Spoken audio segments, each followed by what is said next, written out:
Seguridad. La seguridad es un tema importante en la vida.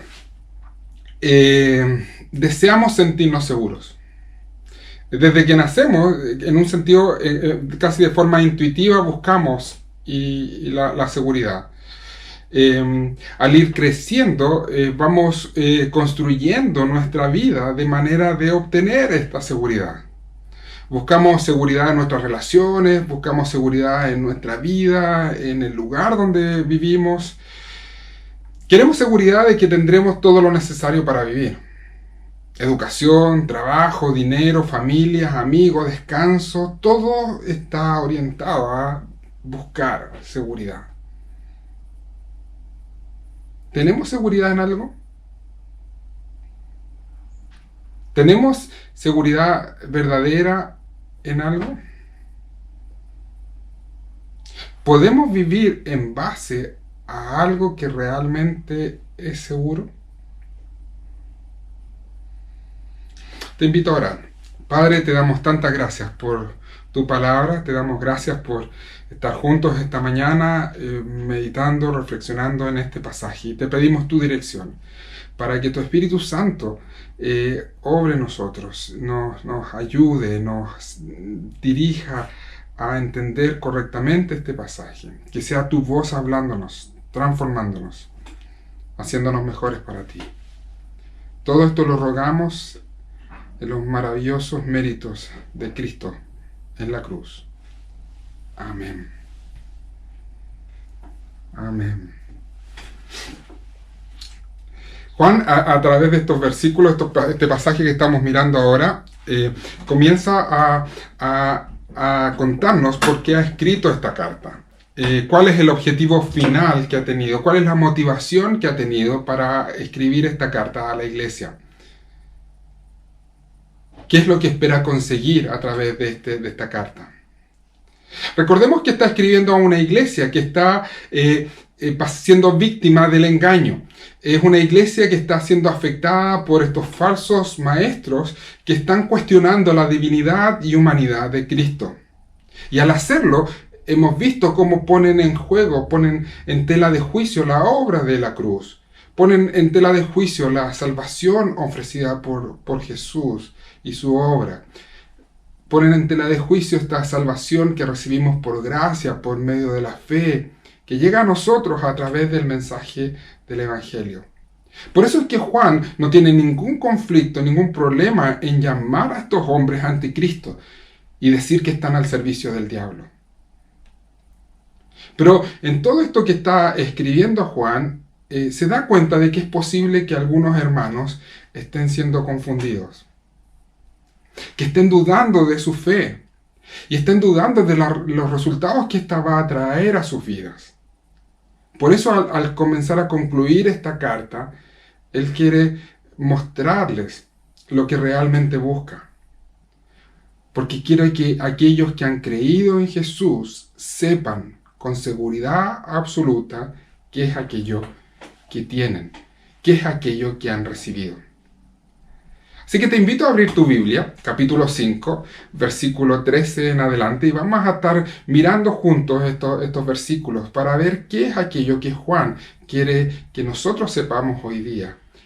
¿Qué es aquello que quiere Juan que nos dé verdadera seguridad? Versículo 13. Les escribo estas cosas a ustedes que creen en el nombre del Hijo de Dios, para que sepan que tienen vida eterna. Todo aquel que ha confiado en Jesús, en la obra de la cruz, dice Juan, tiene vida eterna.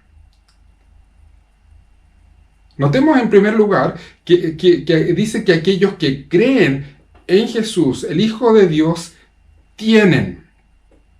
No dice tendrán. No dice es posible que en un futuro, si los astros se alinean, si todo va bien, en una de esas podrían llegar a tener. Es algo seguro, dice, que ya tienen hoy por haber confiado en Jesús, por gracia. No es algo que se gana por buena conducta, ni algo que se pierde por mala conducta. Es algo que se recibe por fe, por la gracia de Dios, este regalo inmerecido que Dios da a quienes ponen su confianza en la obra de Cristo.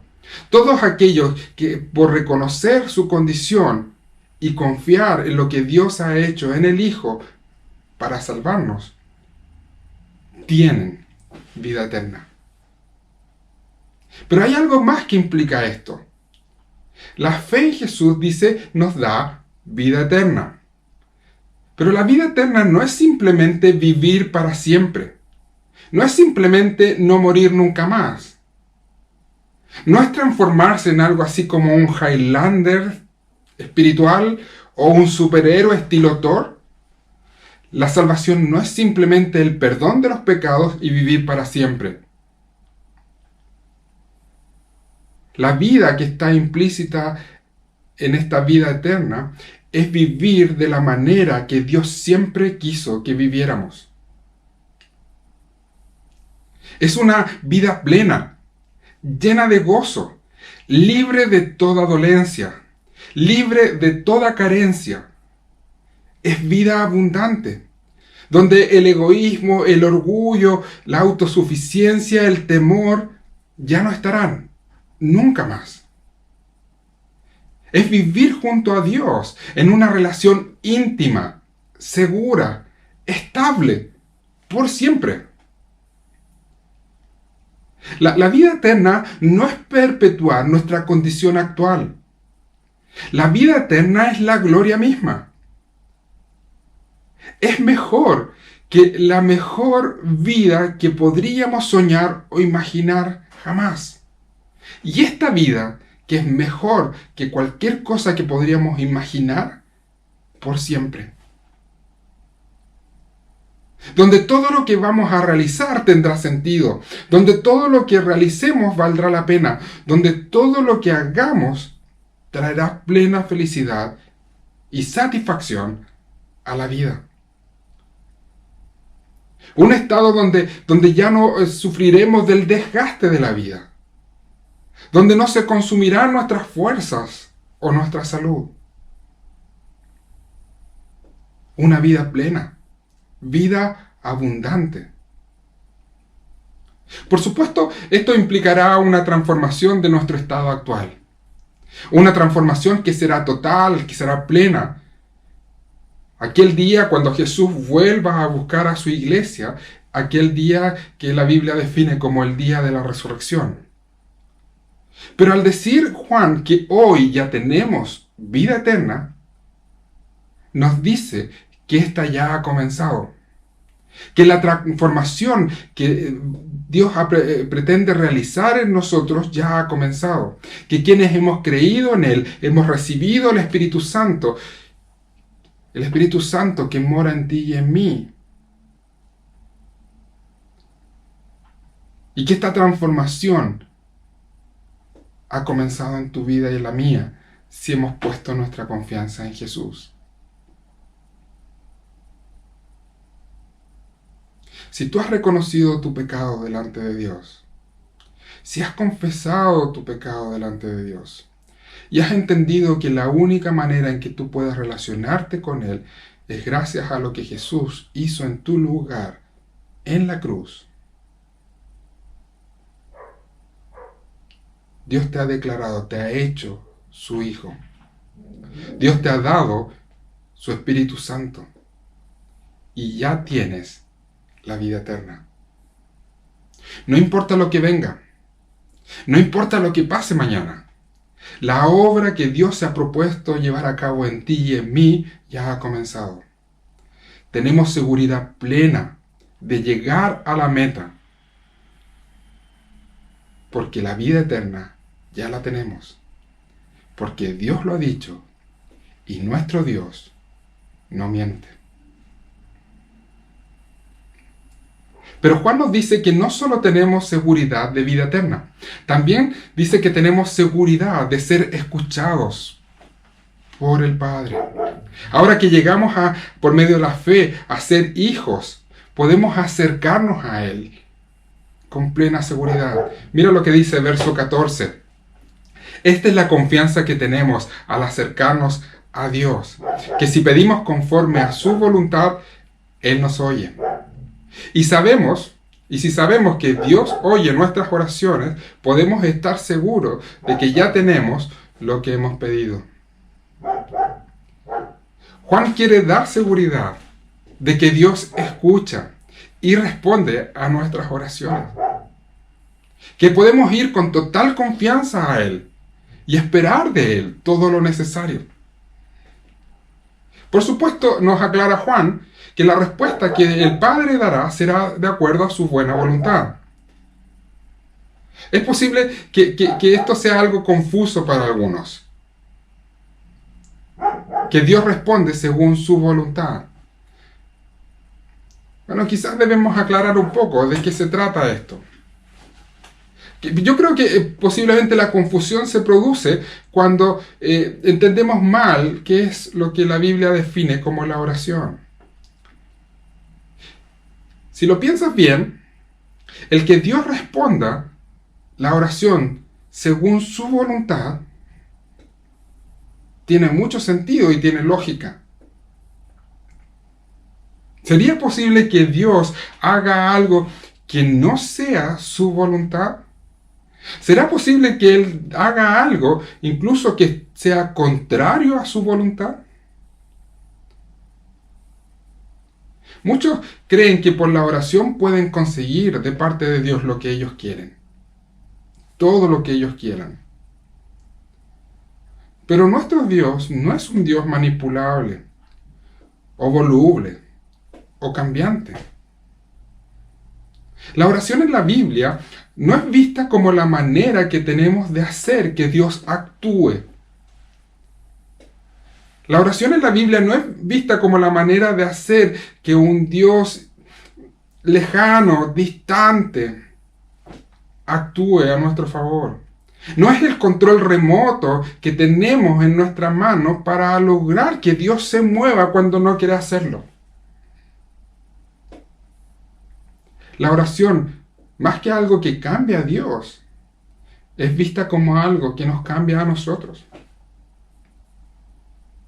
Es algo que Dios, en su amor por nosotros, nos da para ayudarnos a ser dependientes de Él.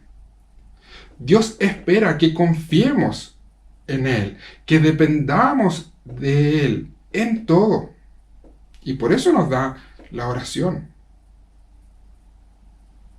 Y ahora como hijos, sabemos que tenemos un Padre que nos oye y responde según su voluntad. Su oración siempre estará condicionada a su buena voluntad hacia ti, hacia mí, hacia aquellos que somos sus hijos. No nos dará aquello que fomenta nuestro egoísmo o nuestro orgullo o algo que podría dañarnos.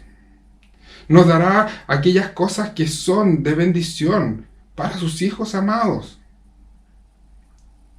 Por eso nuestra confianza está en que siempre recibiremos bien de parte de Él.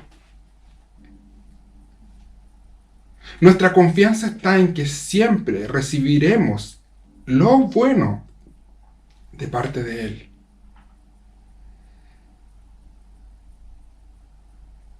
La respuesta de Dios a nuestras oraciones siempre estará condicionada a su buena voluntad para nosotros.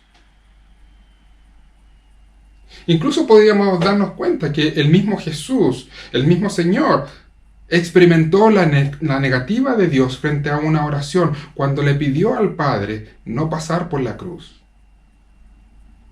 En Marcos capítulo 14 nos dice, yendo un poco más allá, se postró en tierra Jesús y empezó a orar, de ser posible que no tuviera que él pasar por aquella hora, decía.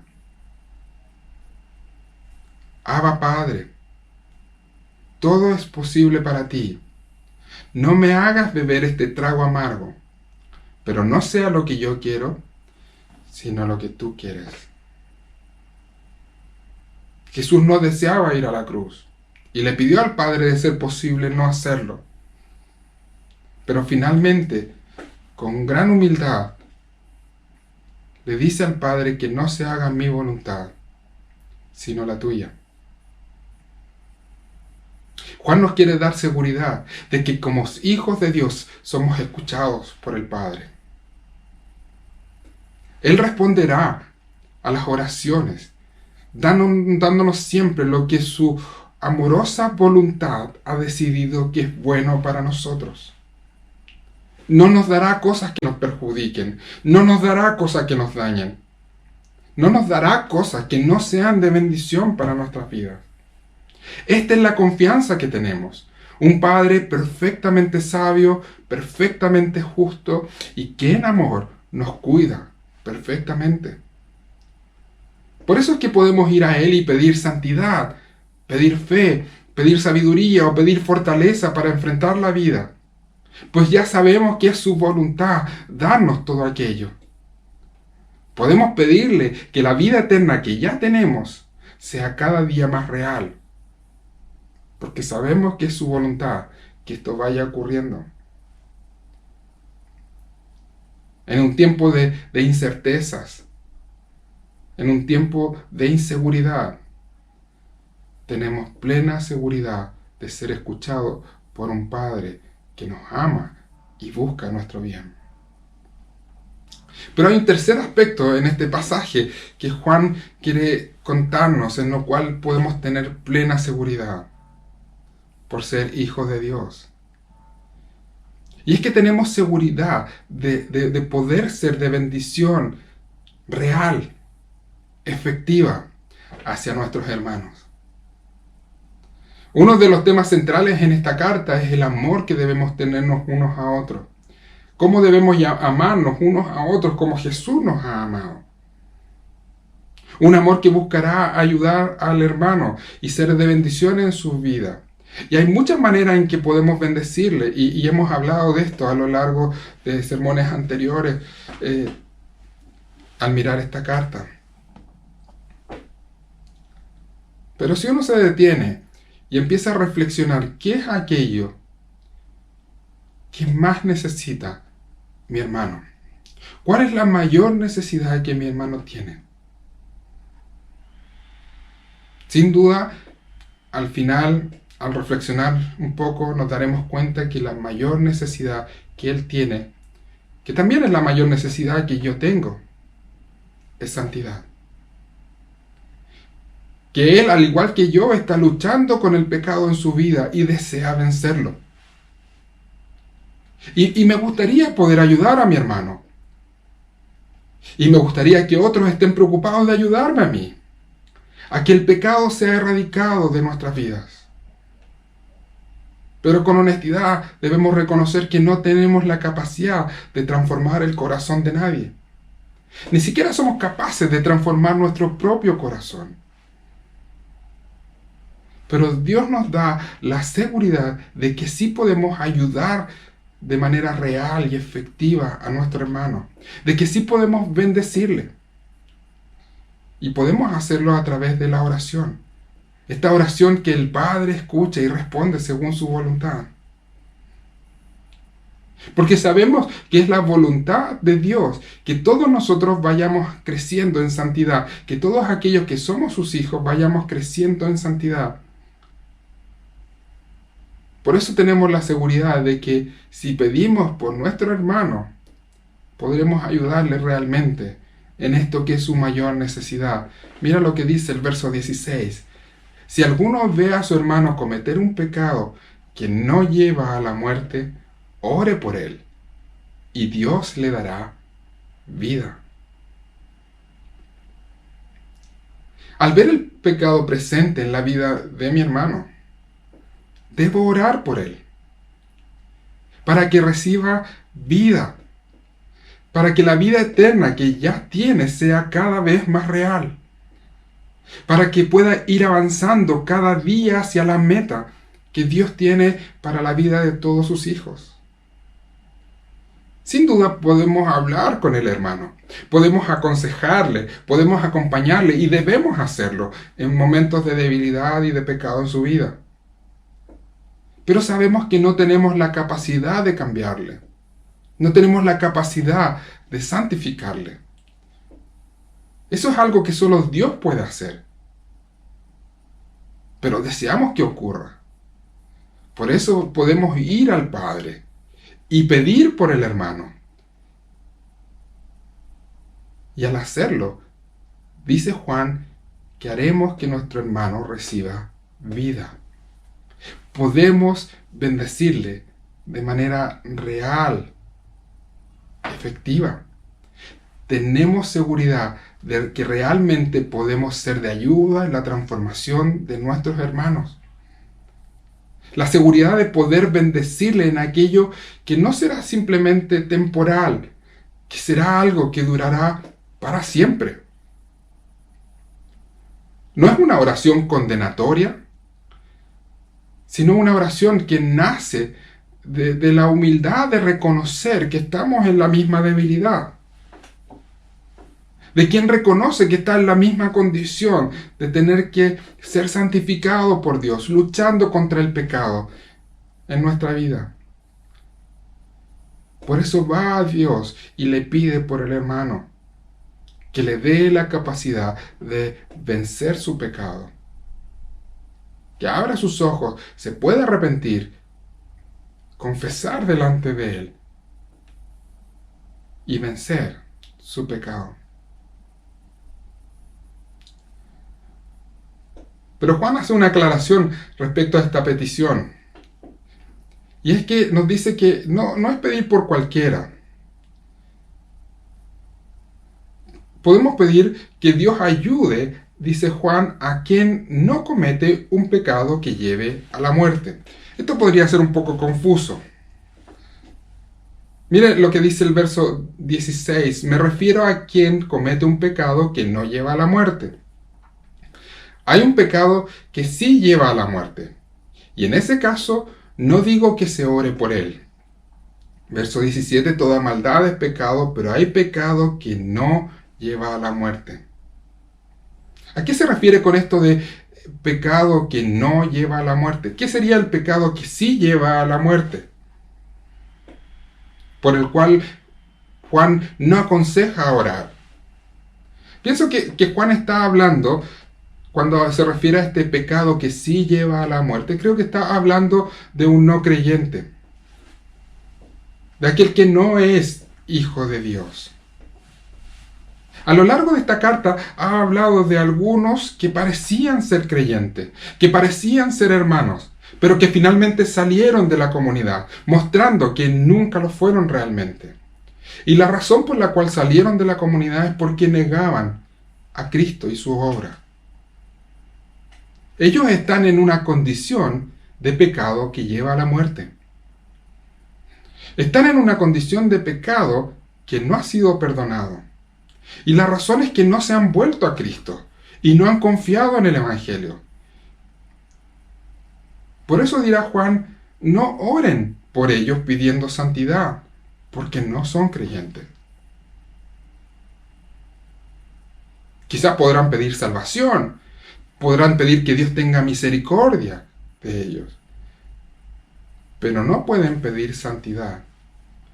No pueden pedir que Dios les dé vida, porque aún están en muerte, porque no se han arrepentido y no se han vuelto a Cristo. Pero en el caso del hermano que ha caído en pecado, aquel que realmente es hijo de Dios, por él sí podemos pedir. Y de esta manera traer vida a su vida. En esto tenemos plena seguridad de que sí podemos ser de bendición real, genuina, efectiva para el hermano.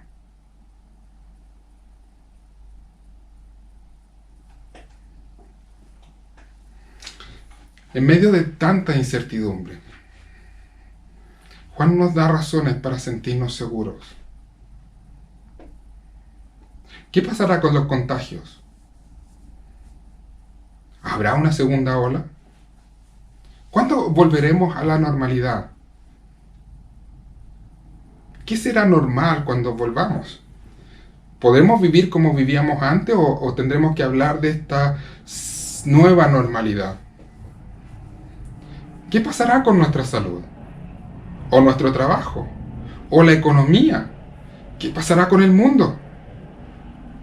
¿Qué pasará con el dinero para nuestra vejez? ¿Habrá una crisis social 2.0 recargada? No lo sabemos. Y aunque son temas importantes que deben preocuparnos, no tenemos respuestas a estas preguntas. Pero hay seguridades que nos pueden y deben sostener en medio de estas dudas. Tenemos vida eterna. Hoy, ahora. Si hemos puesto nuestra confianza en Cristo, tenemos vida eterna. La transformación que Dios se ha propuesto llevar a cabo en ti y en mí ya ha comenzado. Tenemos al Espíritu Santo en nosotros. Y tenemos la seguridad plena de que llegaremos a la meta. De que un día viviremos la mejor de las vidas. Mejor que la vida soñada o imaginada. Viviremos junto a Dios por siempre. Tenemos plena seguridad de ser escuchados por un Padre amoroso que cuida de nosotros siempre y que nos dará todo lo necesario, según su buena voluntad para sus hijos. Y tenemos plena seguridad de que podemos ayudar a nuestros hermanos en sus debilidades, en la mayor de las necesidades que tienen, ir venciendo el pecado, el egoísmo en sus vidas. Podemos ser de bendición, pidiendo al Padre por ellos, para que Él les dé la capacidad de vencer y salir victorioso. Esta es la roca firme sobre la cual podemos edificar nuestras vidas. Estas verdades, estas seguridades que tenemos gracias a lo que Jesús hizo por nosotros en la cruz, es lo que nos permite dormir tranquilos y levantarnos cada mañana.